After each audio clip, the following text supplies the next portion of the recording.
अच्छा, अंदर से कैसा है? अच्छा, ये उसके लिए है वह, मतलब वैसे तो बड़ा साइज कौन सा है? ये वाला, ये वाला कितने का? गैस वाला ये 6,000 रुपये पड़ेगा। 6,000 का। अच्छा, ये नीचे से है ना इसका जो ये? गैस फिटिंग पूरी। हाँ, ये वाली इस तरीके की। और ये कोयला अगर हम डालें तो कोयला है इसमें? कोयला भी चल जाएगा, दोनों काम करेगा ये। अच्छा, दोनों देगा ये है? कोयले भी लगेगा, गैस फिटिंग भी लग जाएगी, दोनों रहेंगे। अच्छा, एक मिनट मैं इसका थोड़ा सा दिखा लेता हूँ। कौन सा गैस फिटिंग वाला दिखाओ? नहीं, जो लगा हुआ है बता। पूरा लगेगा ये वाला पूरा जो है इस तरीके का सब मिलेगा भैया। तो स्टील का है वैसा? एमएस की बॉडी में।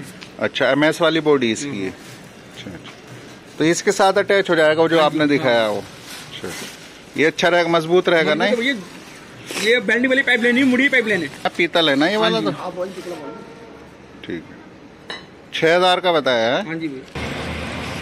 ठीक।